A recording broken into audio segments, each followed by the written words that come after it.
နော်ဝေနိုင်ငံရဲ့ကန်ယူတန်းကကြောက်ဆောင်ကြီးတစ်ခုထဲမှာလေအေရာမတ်ဓာကြီး၃ချောင်းဟာခေါင်းခင်လို့ထိုးထွက်နေတာရှိပါတယ်။ဒါကခီးသွွားတွေကိုဆွဲဆောင်ကိုတက်တိဆောက်ထားတာမဟုတ်ပါဘူး။ဒီဓာတွေကနိုင်ငံတနိုင်ငံဘလူးမွေးဖွာလာတယ်လေပင်လယ်ပြင်လိုဘလူးစိုးမိုးခဲ့တဲ့ဘင်းရင်တွေရှိခဲ့တယ်လေပြီးတော့ကမ္ဘာမြေပုံကိုတောင်ပြောင်းလဲစေခဲ့တဲ့စွန့်စားခံတဲ့အကြောင်းကိုပြောပြနေတာပါ။ကဲဒီနေ့မှာတော့ Sweet and Fear ရဲ့နှုတ်ခွဲကဒန်နာရီဆန်တဲ့ဇလန်ကိုအတူတူဖိုတိုကြည့်ကြရအောင်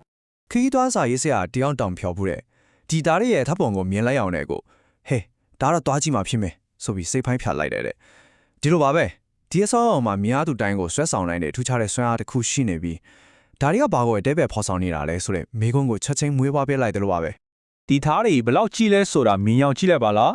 10မီတာဆိုတော့33ပေလောက်မြင့်နေမလား3ထပ်တိုက်တလုံးနီးပါလောက်ပေါ့အဲ့ဒီလောက်အေယာမဓာကြီးတွေကြောက်ဆောင်ထဲကိုထာဝရစိုက်ဝင်နေတဲ့ပုံရင်ကြီးလေဒီလောက်ကြီးမားတဲ့အရာတစ်ခုကဘာကိုများအမတ်ရစေချင်နေတာလဲ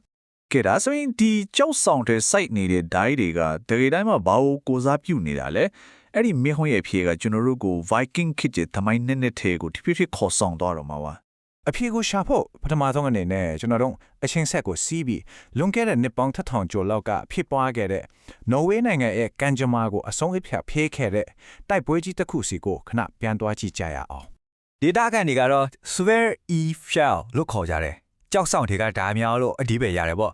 ့ဒီအထင်းမိုက်ကတိုက်ပွဲတစ်ခုကိုဂုံပြူထားတာပါဒါပေမဲ့ဒါကတာမန်တိုက်ပွဲမဟုတ်ဘူးဗျာဒါဟာနော်ဝေးနိုင်ငံကိုပြန်ကျဲနေတဲ့တိုက်ခိုက်ငယ်လေးတွေကနေတဆုတစီတဲ့ဖြစ်တဲ့ဘရင်းနိုင်ငံတစ်ခုအဖြစ်ပုံသွေးပေးလိုက်တဲ့ Hafias ဖြော်တိုက်ပွဲဆိုတာပါပဲ ဒီ timeline ကိုကြည့်လိုက်ပါဦး Viking နေစပြီးထားတော့လာတဲ့အချင်းရယ်သူတို့ခက်ကောင်သွားတဲ့အချင်းရယ်ကြားမှာ ADG ရဲ့နေ့တနေ့ကိုတွေ့ရလိမ့်မယ် AD 8ခုနှစ်နဲ့အဲ့ဒီမှာပဲ Hafias ဖြော်တိုက်ပွဲကြီးထိပြီးတော့ဘရင် Harold က Norway ကိုပထမဆုံးချိန်ဖောင်းရှိနိုင်တဲ့တာပေါ့ ဒါပေမဲ့လေတိုက်ပွဲဆိုတာကဇလန်းရဲ့အပိုင်းတစ်ပိုင်းပဲလေအဲ့ဒီတိုက်ပွဲကိုဖြစ်စီခဲ့တဲ့လူတွေကတော့ဘသူတွေလဲသူတို့ဘလူနီယာမျိုးကနေဆင်းသက်လာကြတာလေကဲအခုကျွန်တော်တို့ကသူတို့ကိုပင်လယ်ပြင်များလို့ခေါ်လို့ရလောက်တဲ့အထိတန်ခိုးထွားခဲ့သူတို့ရဲ့ဇာတိမြေကိုတစ်ချက်လေးလာကြည့်ကြရအောင်နော်ဝေးရဲ့နောက်တောင်ဘက်ကန်ယိုတိုင်းမှာရှိတဲ့ဒီရိုဂလန်ဒေတာကိုကြည့်ပါပင်လယ်ပြင်နဲ့တိုက်ရိုက်ထိစပ်နေတဲ့ဒီနေရာဟာ Viking အကြီးခဲတွေရဲ့အာဏာစက်တိရှိရာနေရာဖြစ်ခဲ့တယ်သူတို့ရဲ့တင်ဘောတွေကဘာရင်းရကိုခရီးနေဟိုအစပြုခဲ့တဲ့နေရာသူတို့ရဲ့ home base ပေါ့သူတို့ရဲ့တန်ခိုးအာဏာကဘယ်လောက်ဒီကြီးမားတယ်လဲဆိုတာကတကယ်ကိုအံ့ဩစရာပဲရှေးဟောင်းသူဒေသနာပညာရှင်တွေ2-4တွေ့ရှိခဲ့တဲ့အေယာမတင်မောမြုပ်နှံမှုတွေကိုပဲကြည်လီသူတို့ဟာဒီဘဝမှာပင်လယ်ကိုစိုးမိုးခဲ့တယ်လို့ပဲနော်မောဝမှာလည်းဆက်ပြီးရွက်လွင့်သွားနိုင်အောင်ဆိုပြီးသူတို့ရဲ့စစ်တင်မောကြီးတွေနဲ့အတူမြုပ်နှံခံနေကြတာဒီနေရာမှာ2-4တွေ့ခဲ့တဲ့ဂေါဆက်ပူရမရဲ့အိုးကူဆိုရင်ပိုတော်စိတ်ဝင်စားဖို့ကောင်းသေးတယ်အမျိုးသမီးတူဖြစ်ဖြစ်မဲ့သူ့ကိုဓာတ်တွေဒိုင်းလွားတွေနဲ့အတူမြုပ်နှံထားတယ်ပြီးတော့အိုင်လန်ကနေအရှေ့ဥရောပအထိရောက်ခဲ့တဲ့တန်ဖိုးကြီးရတနာတွေနဲ့အတူတူတွေ့ရတယ်ဗျဒါကဘာကိုပြနေလဲဆိုတော့ယူဘဂါလန်ဒေတာကအထက်လွှာလူဒန်းစားတွေဟာစစ်သူရဲတွေဖြစ်သလိုနိုင်ငံတကာနဲ့လည်းအဆက်အသွယ်ရှိတဲ့ကျွေးဝါခြားသားသူတွေဆိုတာကိုတက်တည်ပြနေတာပဲအဲ့ဂေါဆာဘူးရဲ့မရဲ့အိုးကူလေးကနိုင်ငံရက်ခြားကပစ္စည်းတွေကကျွန်တော်တို့ကိုမေးခွန်းတစ်ခုမေးခိုင်းနေတယ်လို့ပဲ Viking တွေဆိုတာတကယ်ပဲတိုက်ခိုက်လူရက်သူတွေပဲလားဒါမှမဟုတ်သူတို့ရဲ့ဇက်လန်ကဒီတဲ့ပို့ပြီးနက်နဲသေးလားညာတော့အဖြစ်တော့ Viking လို့ပြောလိုက်ရင်ရက်ဆက်တဲ့စစ်သူရဲတို့ကိုပဲပြေးမြင်တတ်ကြတယ်လေဒါပေမဲ့တကယ်အရှိတရားကတော့ဒီထက်ပိုပြီးရှုံထွေးပါတယ်ယိုဂလန်က Viking တွေဟာသူတို့ရဲ့တင်ဘောတွေကိုတိုက်ခိုက်ဖို့အတွက်ပဲတုံးခဲ့တာမဟုတ်ဘူးကဘာနဲ့ချစ်ဆက်ဖို့ဂုံထွဲမှုလုပ်ဖို့နာမည်တိတိရှာဖွေဖို့အတွက်ပါအသုံးချခဲ့ကြတာဒီမှာအရန်စိမစားဖို့ကောင်းတဲ့ဥမာတစ်ခုရှိတယ်ဘယ်ဘက်ကပုံက Island Korean ဘုရားကျောင်းကပစ္စည်းတစ်ခုပေါ့ညာဘက်မှာကျတော့အဲ့လိုပစ္စည်းမျိုးကိုပဲ Viking အမျိုးသမီးတွေရဲ့ရင်ထိုးပြီးပြောင်းလဲအသုံးပြုထားတာကိုတွေ့ရမှာပါဒါဟာလူရဲမှုတက်တက်ဆော့တာထက်ယဉ်ကျေးမှုတစ်ခုထိတွေ့ပြီးပုံစံတစ်ခုပေါ်ထွက်လာတာကိုပြနေတာပဲဒါဆိုဒီ Island ကပစ္စည်းတွေကယူဂလန်ကိုဘလို့ရောက်လာတာလဲအဲ့ဒီမေခွန်းကတမိုင်းပညာရှင်တွေကြားမှာအခုထိအငင်းပွားနေရတဲ့အကြောင်းအရာတစ်ခုပဲတချို့ကတော့ဒါတွေကစစ်အောင်နိုင်လို့ရတဲ့အမတ်ထရပစ္စည်းတွေလို့ပြောတယ်တချို့ကကြတော့လည်းမဟုတ်ဘူးဒါကကုန်တွဲမှုလုပ်လို့ရလာတာဒါမှမဟုတ်မဟာမိဖွဲ့ချင်းရဲ့တက်သေးပဲဆိုပြီးယုံကြည်ကြတယ်တကယ်တမ်းဖြစ်မှန်းကတော့ဒီအချက်တွေအားလုံးပေါက်စားထားတာမျိုးဖြစ်နေနိုင်မှာပဲ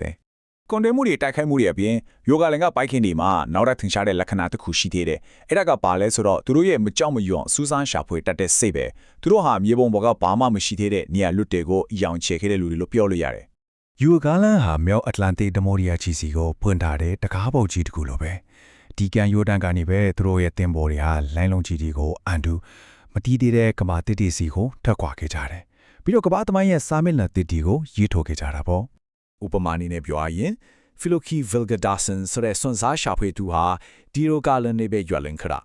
တန်တရာဒီသင်းမှာတော့သူကဆောင်းတွင်းမှာရေခဲတွေဖုံးနေတဲ့တောင်တွေကိုမြင်ပြီးအဲ့ဒီကျွန်းပေါ်ရေခဲမြေအခုခေတ်ခေါ် Iceland လို့နာမည်ပေးခဲ့လေလို့ဆိုကြတယ် ပြီးတော့နောက်တစ်ယောက်ယောဂလမ်းမှာမွေးခဲ့တဲ့နာမည်ကျော် edit တဲ့ဆိုလဲမေထဲလို့ပြဖြစ်မလဲ तू ကရောဘတိုင်းသားတွေအမေရိကတိုင်းကိုမရောက်ခင်နှစ်ပေါင်း900လောက်ကလေးကဂရင်းနဲ့ကျွန်းမှာပထမဆုံးရောဘသားတွေရဲ့အခြေချစကန်ကိုတည်ထောင်ခဲ့သူပဲဗျာ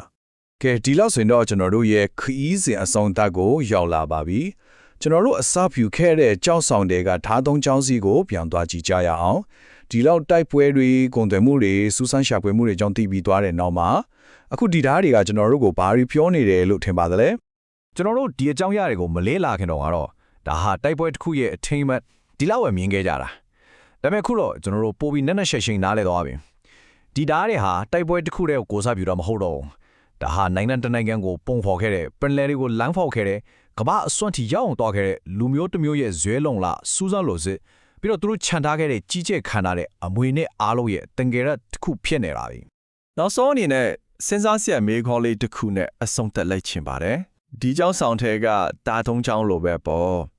ကျွန်တော်တို့ရဲ့သမိုင်းထဲကဖြစ်ဒီဟာအချိန်ကြာလာတာနဲ့အမျှဘလိုမျိုးတန်တာဒီဆန်ဆန်ဆက်လန်းဒီအဖြစ်ပြောင်းလဲသွားတတ်ပါတယ်လေတကယ်ဖြစ်ခဲ့တဲ့အချက်လက်တွေနဲ့ကျွန်တော်တို့အချင်းချင်းပြန်ပြောပြနေတဲ့ဇလန်းတွေကြာကမြင်းပန်းပန်းလေးကဘယ်နေရာမှာရှိနေမလဲဆိုတာကိုပေါ့